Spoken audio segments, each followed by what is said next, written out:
This is Valley News Live at 6. The Twin Cities is now being hit by the powerful storm that hit the valley this weekend. Due to the storm, the Minneapolis-St. Paul International Airport is experiencing delays this afternoon and evening. Here in the valley, many people will be spending the next few days digging out after this weekend's storm dumped about 13 inches of snow in the metro. But for now, all seems to be quiet here in the valley. Let's check in with Hutch and our No 8 weather planner. Hutch? Yeah, we are definitely going in the right direction, and we got to tell you, you heard it here first on Valley News Live. Justin Fanfarelli on Saturday says, well, get ready for a foot to 18 inches of snow, and take a look at these snowfall reports. Widespread areas getting a foot to 18 inches of snow, particularly out near Ellendale and Lemoore County, where they saw closer to 2 feet of snow. Jamestown, 16 inches, as mentioned. The Fargo area, about 13. Likewise, about 13 in Grand Forks and Bemidji as well. A lot of snow to move. There's still a few flakes flying in our easternmost counties, pushing into Becker County, Hubbard County, and Clearwater County at this hour, a few flakes. This evening, it will be in the teens, except for our western counties where we're holding on the 20s. But that wind is still gusty. Jamestown gusts over 30 miles per hour continue. And Fergus Falls and Wahpeton Breckenridge still seeing gusty winds. So it will be wind chills below zero for many areas tonight, even though temperatures will hold steady. Our winds stay robust through the evening hours in Fargo, in Grand Forks, and really across the region. I'll have details on when the wind quits. We'll talk about your New Year's celebration forecast coming up here in just a few minutes. All right, well, thank you, Hutch.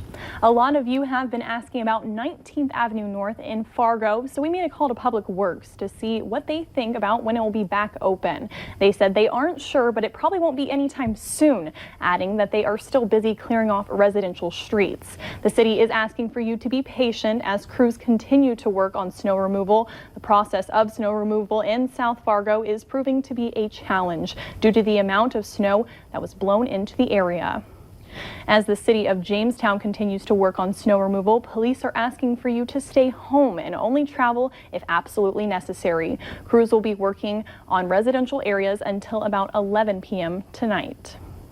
As the Minnesota Department of Transportation continues to clear the roads, officials are reminding you to stay clear of plows, do your part, slow down, buckle up, and drive distraction-free. Huge difference on the load, put on a structure based off the type of snow you received. It's really nice of my neighbors, really conscientious on their part.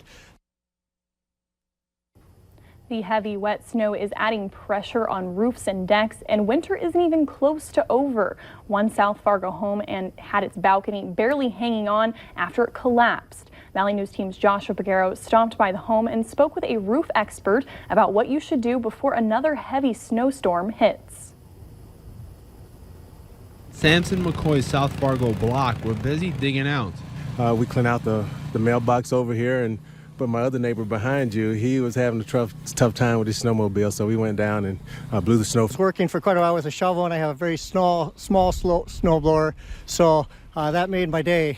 It made it a lot easier so I can get to work now. McCoy has spent the last decade in Fargo and has earned his stripes battling Old Man Winter, although this snow was a little different. Well, like the plows that come through this morning, which shocked me. I didn't expect them to come through so early. And the snow at the driveway was just so packed and compact together that I had to put my snowblower here at max capacity just to push through the snow to get through. Our weather team describes this snow as heavy, wet snow. This graphic shows that for a home with a 1,500 square foot roof, 12 inches of snow is the equivalent of 3 pickup trucks. A few houses down from McCoy's, the snow caused the deck to come apart. Behind me, you can still see the balcony hanging onto that building. And one of the residents inside says they tried clearing the snow, but the glass sliding doors were just frozen. Just with the last couple days with the wet snow, and our deck was filling up, and it just, yesterday morning about 11 o'clock, it just fell through. You just heard a huge crack in the house. Luckily, no one was injured. A Fargo roofing company says they've been getting calls already for snow removal. A lighter snow, sometimes you can let that ride for a while, but just remember it's early in the year, so there's probably a good chance we're going to have quite a bit more snow coming our way. Their biggest piece of advice is to be proactive in not allowing snow to build up on roofs and decks. In Fargo, Joshua Pagaro, Valley News Live. If you're looking to remove the snow from your roof, make sure to schedule an appointment, and it may take a few days to clear the snow. It's a warning many are used to hearing once a winter storm starts to blow, pleading drivers to stay off of roads and hunker down at home instead. But it's also a warning not everyone listens to, something that many law enforcement officers in the valley left them frustrated. Look at the road. It's terrible. It's not good for people to be out in at all. As we're sitting here, the road is closed and there's somebody coming up behind us. Empting says his officers can issue citations for bad weather drivers, but says instead drivers could be getting a bill for the services required to rescue them. Minnesota State Patrol says there have been several crashes, spinouts, and jackknife semis due to the varying road conditions across the state. A post from the Minnesota State Patrol Twitter page said officials are reporting that statewide from 5 a.m. to 1:30 this afternoon, there have been 141 crashes, 13 of those crashes with injury. There have also been 164 vehicle spinouts and 11 jackknife semis. The good news is there have been no serious or fatal crashes. Snow and wind made for massive drifts in the region, including at Central Cass School in Castleton. Here's a picture of what Central Cass looked like this morning. The Sheriff's Department posted this picture showing a drift swallowing the school. The drift is higher than the building. Mostly rubble is left behind after a massive fire broke out in the middle of the blizzard. Fargo Fire got the call around 7 last night about a building on fire in the 3300 block of 15th Street South. That's a strip of businesses behind the 32nd Avenue Hornbacher store. There's no word of any injuries or the cause, but firefighters had their hands full because of the storm.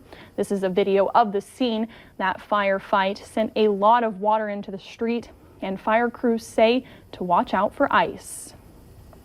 U.S. Census Bureau leaders estimate North Dakota has more than 762,000 residents as of July. That number is nearly 4,000 more than last year. The census reduced last year's count by roughly 2,000 people. Governor Doug Burgum said revisions tend to get bigger by the end of the decade, underscoring how important the upcoming 2020 census is.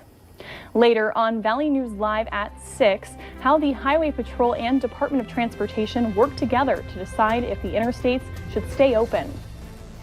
And the storm system that brought us to blizzard conditions here in the valley exiting to the east. Some of us still seeing flakes. I'll have details on when this stops, when the wind stops blowing, and when we start improving coming up right after this.